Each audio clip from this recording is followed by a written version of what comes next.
Hello everyone, welcome to Analog IAS Current Affair Analysis for 2nd June 2020, and these are the articles we'll be dealing today. The first article for the day is taken from the Live Mint and it is titled Too Much Inequality Tends to Retard Economic Growth. In 2018 essay paper there was a question: Poverty anywhere is a threat to humanity everywhere. So this is a modification of a quote by Martin Luther King Jr. So the same line of thought can be applied to inequality as well. If you take a look at the present COVID-19 situation, let me explain how this inequality will affect the entire economic growth. Let us take the example of migrant crisis. So we have seen the plight of migrant workers and the horrible situation that they faced in the face of the lockdown. So how does inequality affect economic growth? Now we know that a majority of the migrant labor are from eastern India or the Hindi belt or the North Indian belt, and most of these workers work in very horrible conditions in various cities of our country, whether it is Mumbai, whether it is Bangalore, Hyderabad, Chennai.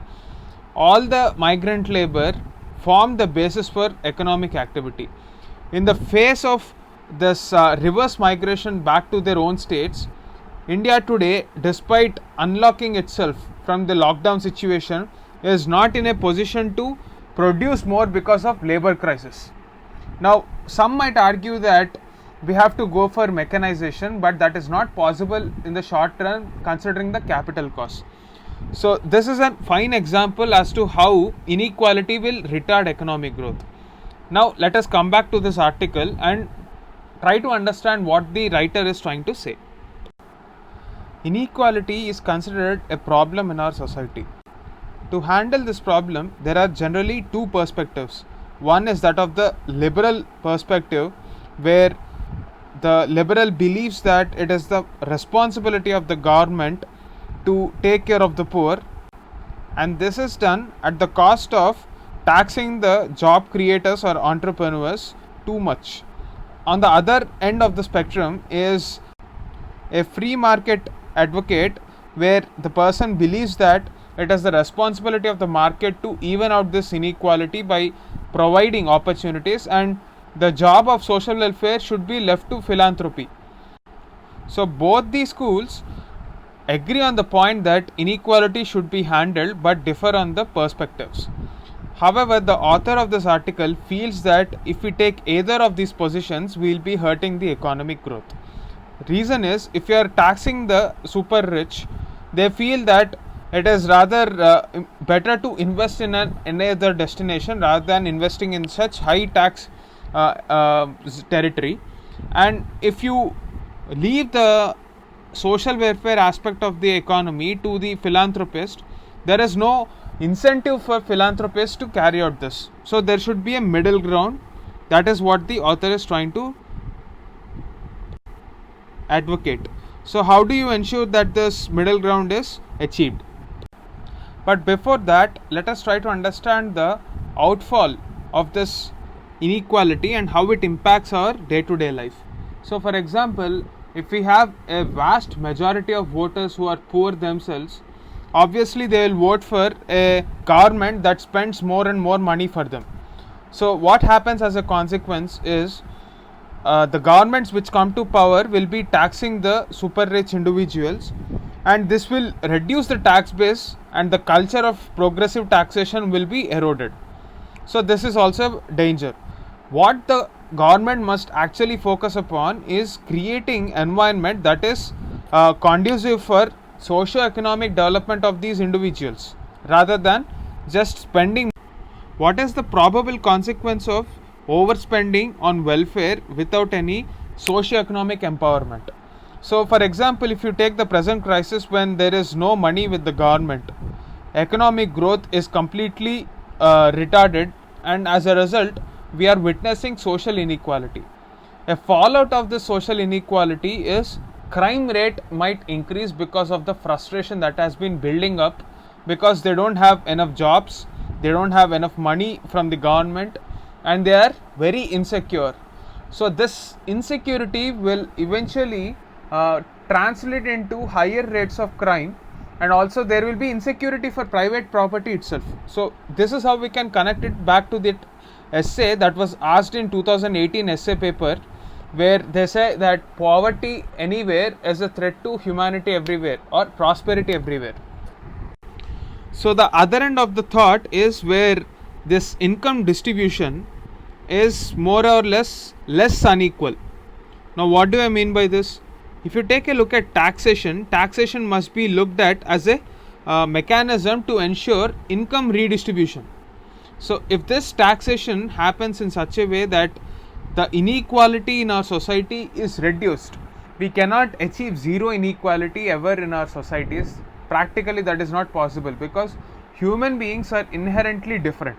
They have different set of capabilities, and they have different sets, or the pace at which they function is different. So there will always be some amount of inequality, and that competition is a healthy competition. However, if the governments function in such a way that they are not in a position to create environment that can allow an individual to express his potential, that is a problematic issue. So this taxation must be ensured to create an environment where there is less inequality. So how do we do that? If we take the present crisis into consideration, we are in a state where a majority of the population is not in a position to fulfill their basic hunger needs as well for the next few months. So the job of the government for the next 6 months should be to ensure that they have at least a minimum amount of cash in their hands. So the author of this article is proposing a cash stimulus that is enough to survive in these times of need. And the second thing is, we have to include more and more number of goods into our baskets, because without that they will not be in a position to maintain that sanitation standards. So the government should distribute even soaps. We have seen various cases where food grains and pulses were distributed, but unless and until there is cooking oil that is accessible, they cannot cook proper food. That is the reason why the government must also include cooking oil in their basket of goods that they are distributing under the food security mission. So we have seen that the government is trying to clear small vendors' problems by ensuring that they have institutional credit. For example, we have seen the PM Swanidhi or the street vendors Niti, where the street vendors get interest subsidized collateral free loans for their working capital. We have to ensure that a lot of small vendors and small businessmen working on the unorganized sector have more and more such stimulus. When we talk about the Keynesian stimulus, we generally look at infusing amount into the economy through banking system, but this Keynesian stimulus will not address the problem of redistribution. So as such, we will be dumping say 100 crores into the economy. Now if this 100 crores goes to a single company where 90 crores is taken as a loan by that company, and it creates just say 100 jobs, instead of this 100 crores going to say some 1 million small vendors, they will be having a better livelihood. So this aspect of Keynesian stimulus is generally ignored by most of the economists in our present parlance. So if we have to talk about a stimulus package, the emphasis should be on redistribution so as to reduce this inequality. Unless and until we have rural demand, this rural demand is very crucial for revival of economy. Now how will you ensure this rural demand without causing trouble for future generations? It is by this logic of redistribution. Now there is also an alternative argument where they say that if we just pump in money, it will not help the people. But you have to realize that it is the microfinancing institutions which have the highest rate of repayment whenever they are given loans. We have to trust the ability of our unorganized sector, because they work always under a lot of pressure, and more than anybody else they know the importance of loyalty and maintaining that respect to retain their customers. So the failure or probability of failure of such small funds should not bother our economists. That is the gist of this article. The second article for the day is taken from the Hindu and it is titled A New Architecture in Quake Prone Areas.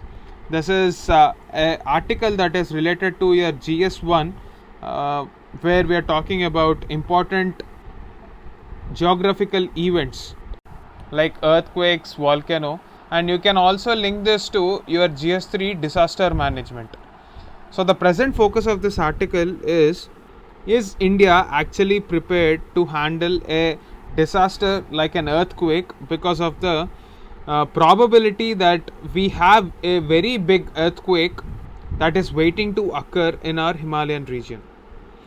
Of late, we have been witnessing a lot of earthquakes in our capital or NCR region. Recently, we have had 2 earthquakes in the last lockdown period.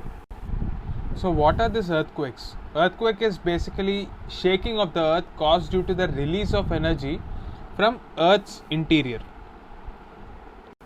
If we take a look at the history of earthquakes that occurred in India, India has its own share of very devastating earthquakes, and more than 58.5% as per the data from the ministry.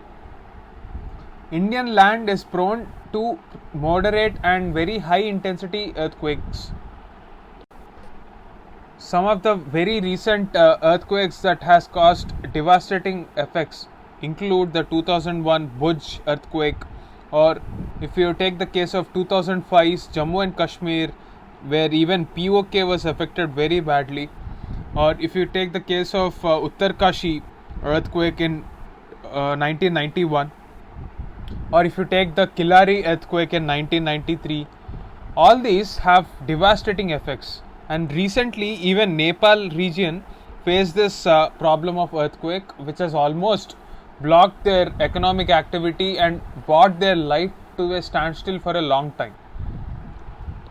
If we take a close look at the reasons for the earthquakes in our country, we have the Himalayan belt, where the collision between the Indo-Austral plate with Eurasian plate or Burma plate with the Java-Sumatra plate regularly occurs, because Himalayan range of mountains are very young fold mountains.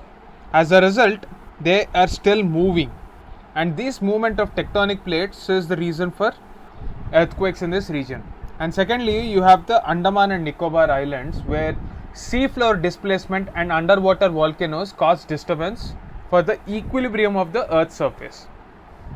And finally, we have the Deccan Plateau region, where some scientists believe that the emergence of a fault line and energy buildup along the fault line near the river Bhima, that is the Latur area of Maharashtra, is also one of the hotspot for earthquake activities. And increasing population and unscientific land usage in construction of certain dams has made India a very high risk land for earthquakes. So the first thing that the government must do is to ensure that the zone of earthquakes which are mapped are made available for common public and communicated to the common public, so as to make them aware of the impending risk in these regions. So they have to understand what are the precautions that they have to take in the events of this crisis.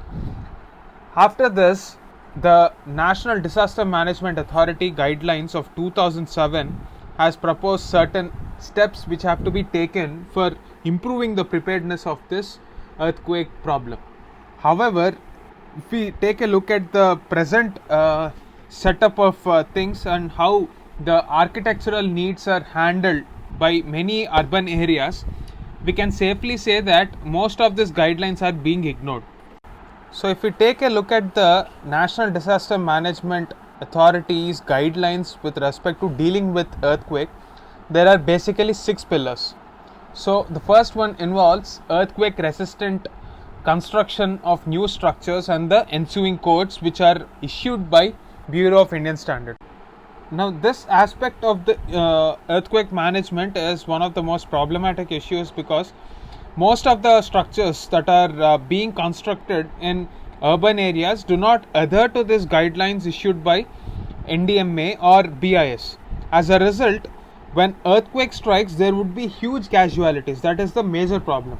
Second one is there have been orders given to various municipal authorities to ensure that selective seismic strengthening and retrofitting of existing structures take place. Even this aspect is ignored by most of the urban local authorities, and this will also have a huge impact on the future. The third one is lack of proper regulation and enforcement. So we already have this literature available as to what is to be done. The problem is not with the literature or lack of research. Clear-cut guidelines are available, and it has the lack of political will which has been causing a problem for this disaster preparedness. The next one is awareness and preparedness. So we don't have enough awareness amongst our citizens as to how to handle this kind of situations. So there should be more and more number of exercises like mock drills to handle these issues. However, we have done reasonably well when it comes to capacity development and emergency response. If we take the latest example of the response in the face of the cyclone Amphan, which has struck our east coast, the National Disaster Management Authority has done an absolutely wonderful job in minimizing the damage caused by this calamity. But we cannot say that this is enough. We cannot completely rely upon post-disaster management. We also have to focus on disaster preparedness. So this is the major point that this article is trying to raise.